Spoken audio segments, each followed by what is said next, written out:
బాబు మీ ఇంటికి క్షేమంగా చేరుకోండిరా.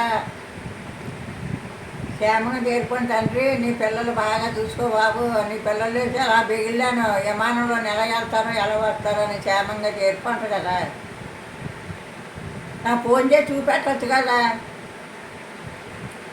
మరి మళ్ళీ ఎప్పుడు ఆడతారో ఎప్పుడు అనుపడతారో. నీ పక్కన భోజనం తిన్నాను, నీ పక్కన కూకున్నాను, ఆ సినిమాతో పొట్టాలు తీయించుకున్నాను. అంత పుణ్యం అంతా కలిగినప్పుడు నీ బాబు కూడా నలుగురు భోజనాలు ఎట్టుకొని అందరి మనిషి అంతా చేసినాడు. నాకు ఆనందం అయిపోయి ఆ మట్టి ఎండుగలతో కొని నీ కొడుకు ఆడుకొని మంచినీళ్ళు తాను మా అమ్మే కూడా కొన్ని కుప్పరెట్టింది. కానీ నా పని చేశాను కదా, డబ్బులు ఇచ్చినాను. కానీ మా మామ కొని ఇచ్చిందని పేరే నిన్ను బాబా. అమ్మలు ఎలా ఉన్నది? పాప బాగుంది కదా. మీరు క్షేమంగా ఉంటే ఫోన్ చేసి దారితో చెప్తే నాకు ఏదో చెప్తాడు. ఏంటి ఇక్కడ బెడ ఉన్నాను, మననే బాగులేక కిందనే ఉన్నాను. అమ్మాయి ఎడుతుంది అన్నీ. అమ్మకాడ చీవేట్లు బాగుకాడ చీవేట్లు అందరికాడ పాసుకొని ఇక్కడ పెట్టుకున్నాను నేను.